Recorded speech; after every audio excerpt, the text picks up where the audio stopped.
One Piece, the very first anime ever made. Wait, that's not right. But this thing has been on so long, is so popular, maybe it's true. I've seen some episodes, some meaning 2,394 episodes, so let's just get to drawing Luffy and the whole Straw Hat Gang in my super dumb cartoony art style, and make sure you stay until the end for a little surprise. Okay, not so much of a surprise, it's like all my other videos, where I'll do a sweet cartoony painting. I'll also be giving you some tips and tricks while I draw so you can be a hotshot cartoonist just like myself. Alright, let's go draw. Ah! Oh, sorry, Subbug. I got so freaking excited I almost forgot you. Yeah, I know you contractually have to show up at least once per video. Yes, I know you have an army of fancy pants lawyers on retainer. Giant caterpillars, am I right? Okay, like, subscribe, and let's get to 46,345 subs. Why that number? You'll see why when we get there. So let's draw some Draw Hats. First up, Monkey D. Luffy. Now look, let's get this out of the way. Just because I'm making a video about One Piece, it doesn't mean I'm some kind of expert. I really actually know nothing. So don't give me crap thinking I gotta be some kind of expert if I'm drawing it. Sometimes I just like drawing things that look interesting. And it's all kind of a learning experience too. No matter what age, how long you've been drawing, for me, I'm always looking to find new tips and tricks myself, to get inspired by, you know, maybe like a new design that I've never seen used before in a character or whatever, or in an art style. I'll talk more about this later and how I really thought about drawing these characters. But I have seen some One Piece, and I did do some research for this video too. Yes, despite what you might think, I always do research. Now, I don't actually think I have one particular art style. Huh, what? Yeah, like, I don't know, sure, I draw cartoony, but sometimes I'll keep the proportions, remember that word, pretty realistic. A good example of this is in my Arcane video where I don't actually go super cartoony. Other times I'll squash down the proportions and make everyone chibi almost. There's no right or wrong, it's just how you're feeling, right?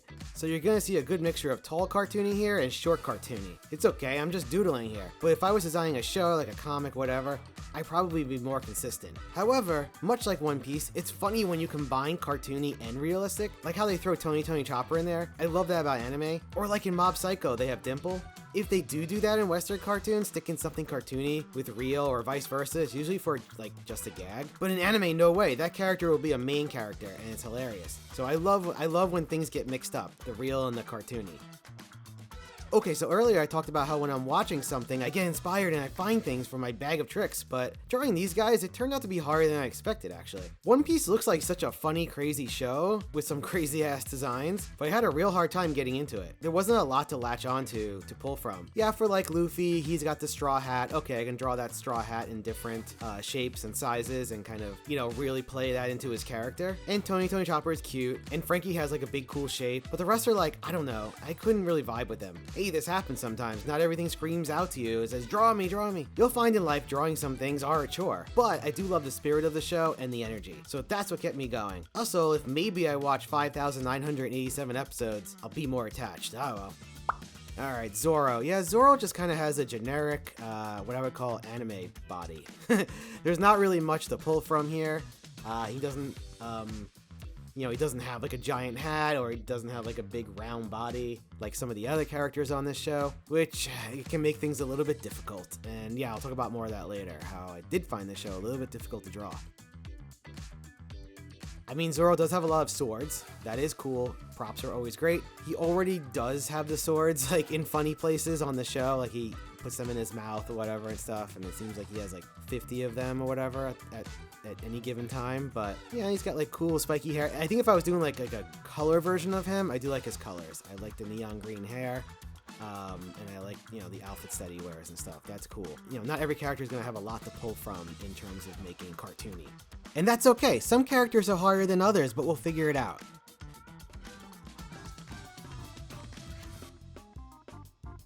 Now, because I'm not a One Piece expert, I had to resort to YouTube to watch random clips.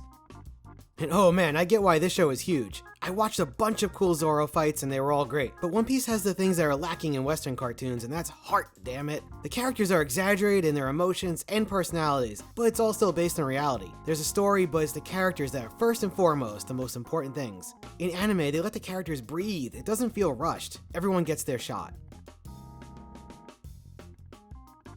Nami, I didn't want to get too pervy here, so just bear with me, okay? It's gonna get pervy. What are you gonna do? I mean, yeah, you Google her online, you don't get the greatest results. At first, I didn't want to go too big, if you know what I mean, but I think that's just her character and that's her design, so gotta go with it.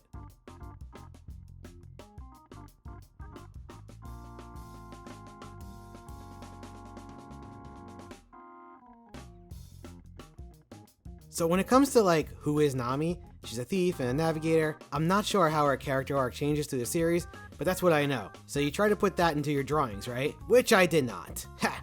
Right now she's a bit too zany here, and especially after watching more of her, it's totally fine when you start drawing established characters without thinking, but then as you get into it, do some more research and make sure they just don't feel like generic designs.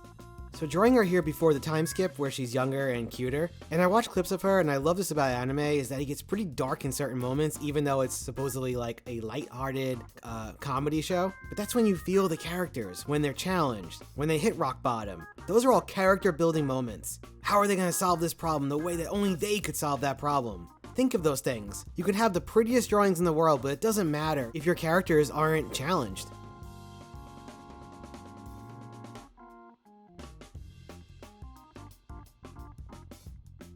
Sanji, the most badass chef I've ever seen. Sanji's design, I tried to make him super lanky and skinny.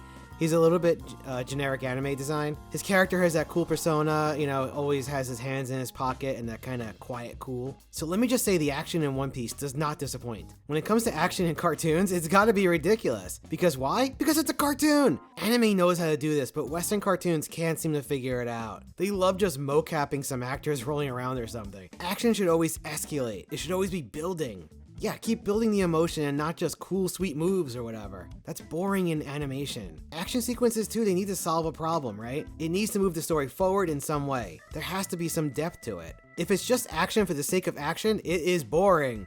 There's gotta be stakes. No, it doesn't have to be life or death, but there's gotta be something important at stake for every character involved. That if they lose, they just don't lose a fight, but they lose something. Whether that's an emotional something or a physical something, that's up to you as the writer.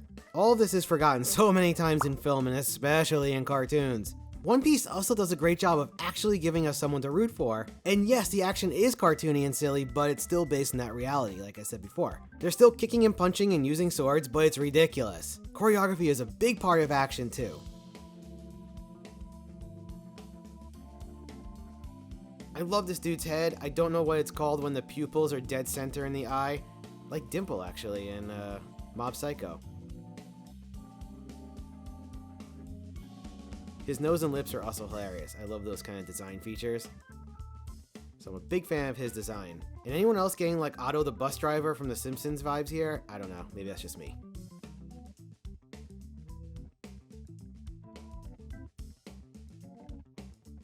Probably one of the most fun characters to draw out of all the Straw Hats.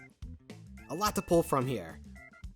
I keep wanting to draw him as a clown for some reason, or he keeps kind of turning into one.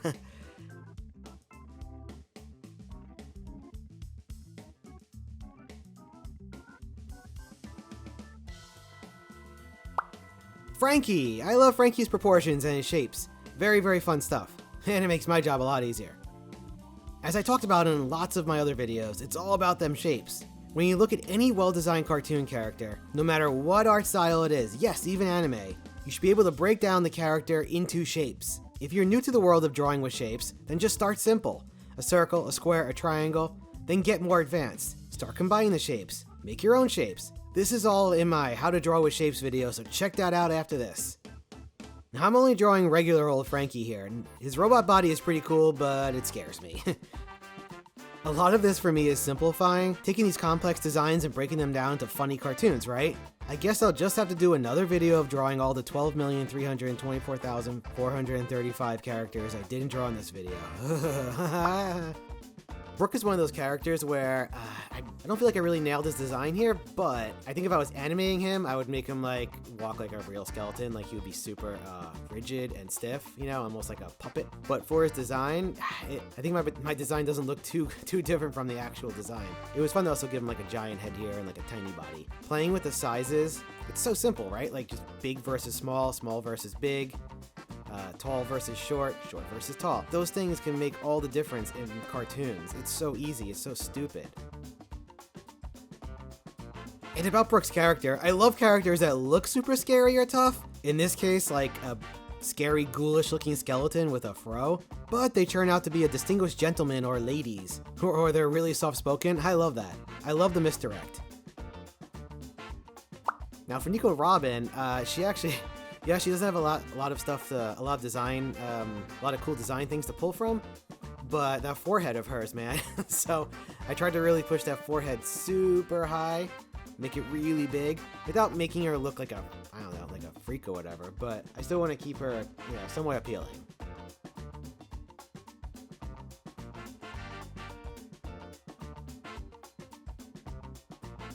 Let me know in the comments if you watched the live-action Netflix show. I haven't. Any good? I also heard Wit Studio is making a new One Piece. The One Piece? I love Wit. They do great work. So it'll be cool to see how that turns out.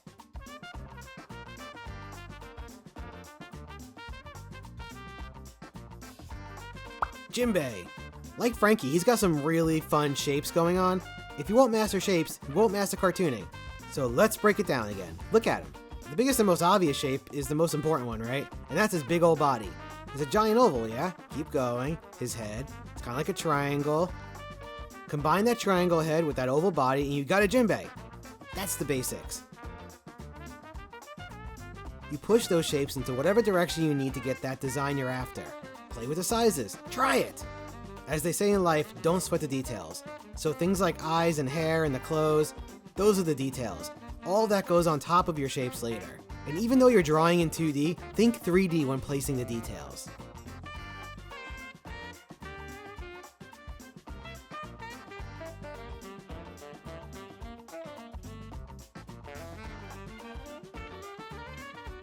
And yeah, Tony Chopper, he was definitely the most fun to draw. Like, characters like this in anime, or anything really that I'm gonna be drawing in my style, if it's like this already, then I'm like halfway there. So it was fun to push his hat in different shapes. Sometimes I look at a character when I go to draw them, and I just break it down, right? So I'm looking at his giant hat, I'm looking at his ears, I'm looking at his, the way his mouth is. Try to break those pieces down actually separately in your head, and then when you go to draw, combine it all together. So you'll notice that with Tony Chopper, I did a lot of different versions of his hat, and then I kind of, you know, make the hat and the head one shape. I'm just doodling here, and yeah, it's all about just playing around until you find something that you really like. And if I was gonna make the Tony Chopper Fritter show, then at the end of the day, I would have to choose, you know, one of these designs and just stick with it. But for this process, yeah, it's fun to just kind of explore. Don't take yourself too seriously.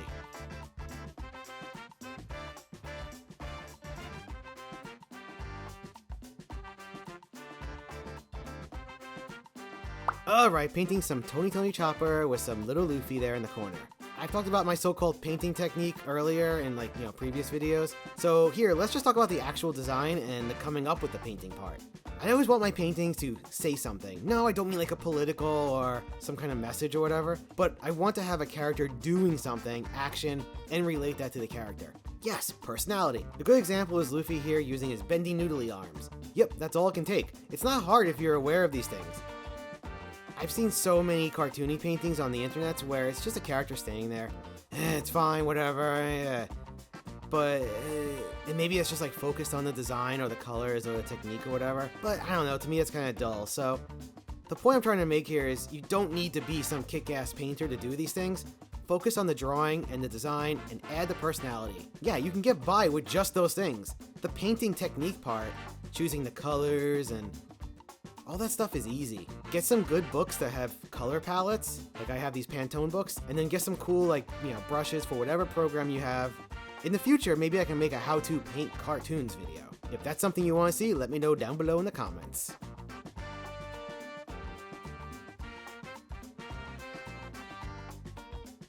I originally wasn't going to do outlines around the characters, but because there's so many shapes intersecting each other that are the same color, I'm looking at you, Luffy's bendy arm, that I decided to add them halfway through the painting. Normally I would do the outlines first and then color inside, so this time around I'm gonna have to do some backtracking and make sure the color is kind of close to the lines, but if not, I don't really care.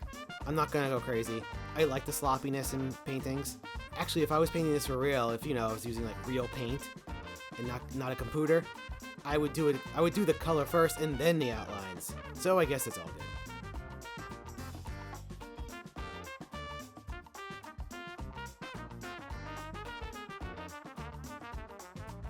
If you're wondering how long it took me to do everything, from like rough drawing to finishing painting, probably 2 hours. About 20 minutes to get the drawing right. This one took a bit longer than usual because my idea wasn't super clear in my head. And yeah, the rest of the time just painting, adding color, and outlining all that stuff. Once you get a good workflow going, all your brushes organized and everything set up in Photoshop or whatever you use the way you like, things can go pretty quickly. But when I'm doing this, it's all about simplifying. Breaking down each character to their core and making them instantly recognizable. So color plays a big part in that too, right? Luffy's colors are like iconic at this point. If you start messing around with those, it's gonna feel off. I like to personally brighten up the colors so the characters pop a little bit more, and I think it goes with my cartoony style. I also don't feel like you need like a billion different shades of yellow or red or whatever, or a character that has like a million different colors. Just look at any iconic color. Mickey Mouse has like 4, maybe 5 colors. Keep it simple. Too many colors can overstimulate. A fun exercise is to try to limit yourself. Pick only 3 to 4 colors per character. See what you come up with. I guarantee you it will look cool compared to if you use, say, like 8 colors. Color theory is endless and I'm no expert, but I know what works and looks good for this art style. Alright, and here's the finished product. So, what do you think of them straw hats and that dumb cartoony art style of mine? Maybe you learned a thing or two about drawing and painting like an idiot. Let me know down below in the comments. And if you want to see more videos like this, then like, subscribe. Let's get to 196,294 subs. See you next time, my fancy fellow followers.